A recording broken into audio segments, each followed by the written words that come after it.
అంతరాయతిమిరోపశాంతయే శాంతపావనమచింత్య వైభవం తన్నరం వపుషి కుంజరం ముఖే మన్మహే కిమపి తుందిలం మహా శరణం కరవాణి శర్మదంతే చరణం వాణి చరాచరోపజీవ్యం కరుణామసృణైః కటాక్షపాతైః కురు మామంబ కృతార్థసార్థవాహం. గురుర్బ్రహ్మా గురుర్విష్ణుర్గురుర్దేవో మహేశ్వరః గురుః సాక్షాత్ పరం బ్రహ్మ తస్మై శ్రీ గురవే నమః. వ్యాసం వసిష్ఠనప్తారం శక్తేః పౌత్రమకల్మషం పరాశరాత్మజం వందే శుకతాదంతపోనిధిం. అచతుర్వదనో బ్రహ్మా ద్విబాహురపరో హరిః అఫాలలోచనః శంభుర్భగవాన్ బాదరాయణః. వంశీ విభూషితకరన్నవనీరదాభాత్ పీతాంబరాదరుణబింబఫలాధరోష్ఠాత్ పూర్ణేందు సుందరముఖాదరవిందనేత్రాత్ కృష్ణాత్ పరం కిమపి తత్వమహం న జానే. గోష్పదీకృతవారాశిం మశకీకృతరాక్షసం రామాయణ మహామాలారత్నం వందే నీలాత్మజం. ఆపదామపహర్తారం దాతారం సర్వసంపదాం లోకాభిరామం శ్రీరామం భూయో భూయో నమామ్యాం. పూజ్యాయ రాఘవేంద్రాయ సత్యధర్మరతాయ చ భజతాం కల్పవృక్షాయ నమతాం కామధేనవే. నారాయణం నమస్కృత్య నరం చైవ నరోత్తమం దేవీం సరస్వతీం వ్యాసం తతో జయముదీరయేత్. కౌరవులు ఉన్నారంటే నా శత్రువులు, వాళ్లల్లో ఏ విధమైన మంచి గుణములు ఉన్నట్లు కనిపించటం లేదు. కానీ వాళ్లేమో వృద్ధ్యంతే కేనహేతున, వాళ్లేమో ఆ రోజుకా రోజు వృద్ధిలోకి వచ్చి మహాసంపదలు అనుభవిస్తున్నారు. దీనికి కారణం ఏమిటంటారు అన్నట్టు ధర్మరాజు గారు. అంటే మంచివాడికి కష్టాలు రావడము, దుర్మార్గుడికేమో సుఖములు రావడానికి కారణం ఏమిటై ఉంటుంది అని ప్రశ్న వేశాడు. నాత్ర దుఃఖం త్వయా రాజన్ కార్యం పార్థ కథంచన యదధర్మేణ వర్తేయు అధర్మరుచయో జనా. అధర్మం అంటే ఇష్టపడినటువంటి వాళ్ళు అధర్మం వల్ల వృద్ధిలోకి వస్తున్నారంటే దానికి నువ్వు విచారించవలసినటువంటి పని లేదు. వర్ధత్య అధర్మేణ నరహ. అధర్మం వల్ల నరుడు చాలా తొందరలో వృద్ధిలోకి వస్తాడు. దానంతట అది పెరిగే మొక్క కంటే పాడు ఎరువులు వేసినటువంటి మొక్క, మందులు వేసిన మొక్క చాలా గవగవగా ఎదుగుతుంది. ఆ తర్వాత మళ్ళీ అక్కడ మొక్క మొలవమంటే మొలవతుంది. అయ్యో అట్లాగున్నమాట. వర్ధత్య అధర్మేణ నరహ. అధర్మము వల్ల మనిషి చాలా తొందరలో వృద్ధిలోకి వస్తాడు. తతో భద్రాన్ని పశ్యతి. అందువల్ల శుభములు కూడా పొందుతాడు. తత సపత్నాన్ని జయతి. అధర్మం ప్రకారము శత్రువులను జయించటం కూడా సాధ్యం అవుతుంది. కానీ సమూలస్తు వినశ్యతి. వాడు పూర్తిగా కొట్టుకుపోతాడు సమయం వచ్చిన సమయంలో. అందువల్ల అధర్మం తోటి వృద్ధిలోకి వస్తున్నారే, ధర్మాత్ములను కష్టపడుతున్నామే అని అనుకోవలసిన అవసరం లేదు. నేను ఈనాటి వాడిని కాదు, ఈనాటి నుంచో చూస్తున్నాను. దేవతలకు రాక్షసులకు ఆది కలహములు రావడం దగ్గర నుంచి నేను ఎరుగుదును అన్నాడు. మయాహి దృష్టా దైతేయ దానవాస్య మహీపతే. నేను అనేక రాక్షసులను చూశాను. వాళ్ళు దేవుడు పెట్టిన నియమములకు వ్యతిరేకముగా అధర్మం ప్రకారం ప్రవర్తించడం చూశాను. ధర్మాన్ని అనుసరించేటటువంటి దేవతలను చూశాను. ఆ రాక్షసులు వృద్ధిలోకి వస్తున్నారా? తాత్కాలికంగా దేవేంద్రుని కూడా పదవిలోంచి లాగేయగలుగుతున్నారు. కానీ వాళ్ళు వాళ్ళ పరివారములు కూడా కొట్టుకుపోతున్నారు ఆ తర్వాత. అందువల్ల దర్పాన్ మానః తాన్ అధర్మకృతో దర్ప పూర్వమేవ సమావిశతు. ముందరేమో గర్వం వచ్చింది, గర్వం వల్లేమో బాగా అభిమానం వచ్చింది, ఇలాగ దానితోటి క్రోధం వచ్చింది, క్రోధం వల్లేమో సిగ్గును విడిచిపెట్టారు. సిగ్గు ఎప్పుడైతే పోయిందో క్రమక్రమంగా నియమములన్నీ పోయాయి, క్షమ పోయింది, లక్ష్మి పోయింది, స్వధర్మం పోయింది. అన్నీ పోయేటప్పటికీ నాశనం అయ్యి ఊరుకున్నారు వాళ్ళు. అందువల్ల అధర్మం వల్ల వృద్ధిలోకి తాత్కాలికంగా వచ్చినట్లు కనిపించినా వాళ్ళు ఎప్పుడు వచ్చేటటువంటి వాళ్ళు కారు అని ఈయనకి ధైర్యం చెప్పాడు. మళ్ళీ సందేహం తీర్చాడు. ఇలాగ అనేకములైన మంచి గోష్ఠులు చేసుకుంటూ చర్చలు చేస్తూ వాళ్ళు వరుసగా తీర్థయాత్రలు చేయడం ప్రారంభించారు. ఇలా చేస్తూ చేస్తూ అగస్త్యాశ్రమానికి వచ్చారటండి. అగస్త్యాశ్రమానికి వచ్చేటప్పటికి ఇది అగస్త్య మహర్షి యొక్క ఆశ్రమము.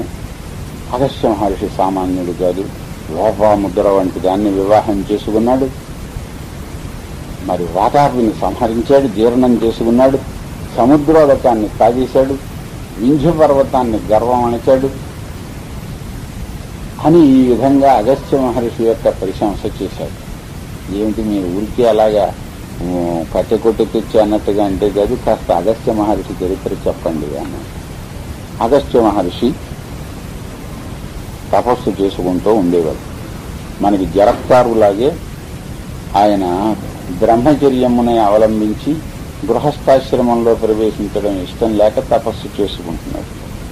ఓనాడు ఆయన సంచరిస్తూ ఉంటే సరిగ్గా జరత్కారు పూర్వులలాగే అగస్త్యుని పూర్వులు కూడా ఏదో చెట్టు నుంచి వేళ్లాడుతూ కనిపించారు. వాళ్ళు కనిపించి ఎవరు మీరు, ఇదేమిటి అని అడిగితే, నేను మీ పితరులమేనయ్యా, నువ్వు వివాహం చేసుకోనందువల్ల ఈ వంశం ఇంతటితోటి ఛేదం అవుతుందేమో అని మేము ఇలా ఉన్నాము, నరకంలో పడిపోయేటట్లుగా ఉన్నాము, కనుక నువ్వు వివాహము చేసుకుని పుత్రవంతుడవు కావలసినది అని చెప్పారు.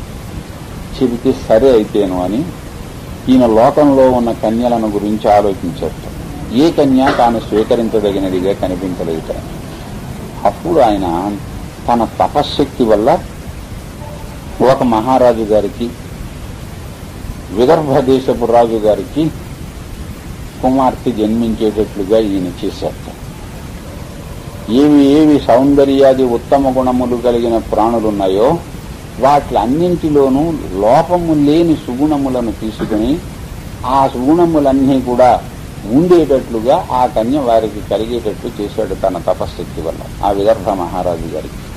అలా అందుకనే ఆమెకు లోపాముద్ర అనే పేరు వచ్చింది. ముద్రాణం తత్తన్ మృగాది జాతిగతానాం అసాధారణానాం చిహ్నానాం కమనీయ చక్షుష్వాదీనాం లోపైవ లోపః తిరస్కారః యయాస లోపాముద్ర. లేడికి కన్ను బాగుంటుంది, కానీ ఈమె కన్ను చూసిన తర్వాత ఆ కన్ను చూస్తే అందులో లోపం ఉన్నట్లు కనిపిస్తుంది. అంత అందమైన నేత్రములు. ఇలాగ ఏ ప్రాణిలో ఏ సౌందర్య స్థానములున్నాయో అవన్నీ లోపసహితములుగా కనిపిస్తాయి ఈవిడిని చూసిన తర్వాత చూస్తేమో. అందుకని ఆమెకు లోపాముద్ర అని పేరు వచ్చింది. అలాగా అక్కడ పెరుగుతోంది. చాలా మందిని ఆమెను వివాహం చేసుకుంటే బాగుంటుంది అని అనుకున్నారు. కానీ అగస్త్య మహర్షి ప్రత్యేకించి తన కోసం సృష్టించాడు అన్న సంగతి తెలిసి ఎవరు ఆ పిల్లని మాకిమ్మని అడగకుండా ఊరుకున్నారు. ఇలా ఉన్న స్థితిలో ఆమె పెద్దదయింది, వివాహ యోగ్యురాలు అయింది. అప్పుడు అగస్త్య మహర్షి వెళ్లి ఆ మహారాజు గారి అర్ఘ్యపాద్యాలు అందుకుని, ఎందుకు వచ్చారంటే మీ అమ్మాయిని నాకు ఇచ్చి పెళ్లి చేస్తావేమో అడుగుదామని వచ్చాను అన్నారు. ఆయన గారికి చాలా కష్టం వేసింది. ఆ మహారాజు గారికి ఎవరు పెళ్లి కొడుకు తీసుకురావడం చేతగాని వాళ్ళు అది పట్టుకుని వెళ్ళి ఈయనకి ఇవ్వనా ఈ మహర్షికి అని ఆయనకి బాధ వేసింది. కాదంటే ఏం కోపం ముడుగుతుందో, ఈయన అప్పటికే మహాతపశక్తి సంపన్నుడుగా లోకానికి తెలిసింది. ఏం శపిస్తాడో, అవునని చూస్తూ ఈయనకి ఇచ్చి పెళ్లి చేయడం ఎలాగా అని తల్లి తండ్రి ఇద్దరు తలకాయలు పట్టుకుని బాధపడుతూ ఉన్న స్థితిలో ఈ సంగతి ఈ అమ్మాయికి తెలిసి, నేను ఈయన్ని వివాహం చేసుకుంటాను, మీరు నిస్సందేహంగా ఆయనకిచ్చి వివాహం చెయ్యండి అని తనంతట తానుగా చెప్పింది. ఇక వాళ్ళు అమ్మాయి కూడా చేసుకుంటాను అంటోంది కదా అని ఇచ్చి వివాహం చేశారు. ఈయన ఏం చేశాడు, పెళ్ళి అయింది, ఆశ్రమాన్ని వెళదాం రమ్మన్నాడు. మా గురువు గారు చెప్పేవాడన్నామే,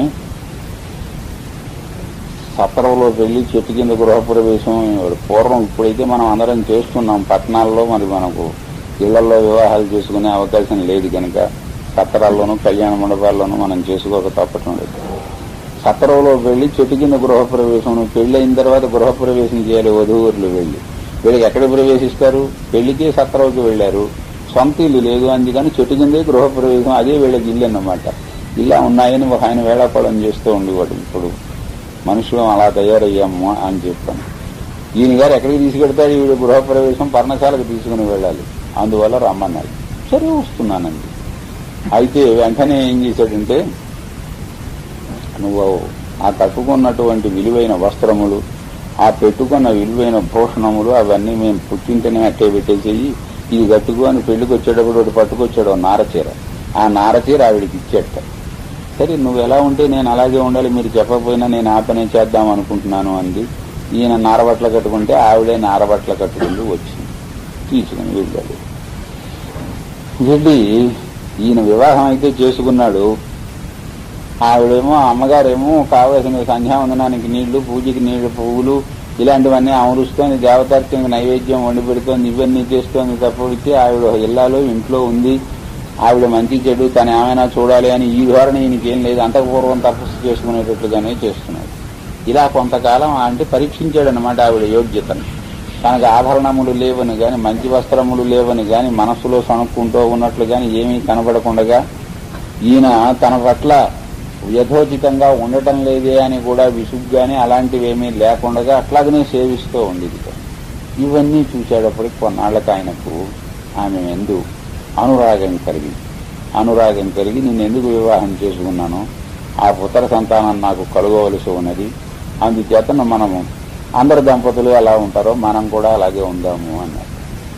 ఆవిడెందుక అందరు దంపతుల్లాగా మనం ఉండాలి అంటే అందరు దంపతులు ఉన్నట్టు మనం ఉండాలి అందుకని ఆయనకి తిరకాస అర్థం కాలేదు. అదేమిటన్నట్టు, మా నాన్నగారి ఇంట్లో నేను ఉన్నప్పుడు ఎలా ఉండేది అని నువ్వు చూసావు కదా, వాళ్ళ ఇంట్లో ఎలాంటి మంచాలు ఉన్నాయి, వాళ్ళ ఇంట్లో ఎటువంటి కుర్చీలు ఉన్నాయి, ఎటువంటి భోజన సామగ్రి ఉంది, అప్పుడు నేను ఎలా ఉండేదాన్ని, అట్టి వస్త్రములు, అట్టి భూషణములు, అటువంటి పడగది, ఆ రకమైనటువంటి చెయ్య ఇవన్నీ ఉంటే తప్పడిచి అందరు దంపతుల్లాగా మనం ఉండటానికి వీల్లేదు అని.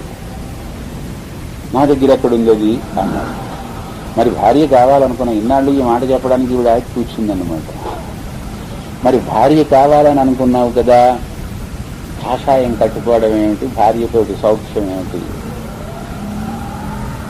నైవ అపవిత్రో విప్రఋషే భూషణోయం కథంచన అందుకే ఆవిడ గృహస్థుగా ఉండదలుచుకుంటే గృహస్థుగా ఉంది, గృహస్థుగా ఉండదలుచుకుంటే పడగది ఉండాల్సిందే, పానుపు ఉండాల్సిందే, పరిశుభ్రమైన వస్త్రములు ఉండాల్సిందే, అన్నీ అలా యథోచితంగా నీ వేషం నా వేషం నా ఉండవలసిందే. తపస్సుగా ఉండదలుచుకున్నావా, నేను ఇప్పుడు ఇలాగే ఉన్నాను, నువ్వు అలాగే ఉన్నావు, నాకు ఈ సౌఖ్యములు కావాలని నేనేం కోరటం లేదు, అవన్నీ ఏర్పాటు చేసే పక్షంలో మనం అలా ఉందాం. స్వస్తి ప్రజాభ్య పరిపాలయంతాం న్యాయేన మార్గేణ మహీం మహిషా గోబ్రాహ్మణేభ్య శుభమస్తు నిత్యం లోకాః సమస్తాః సుఖినో భవంతు.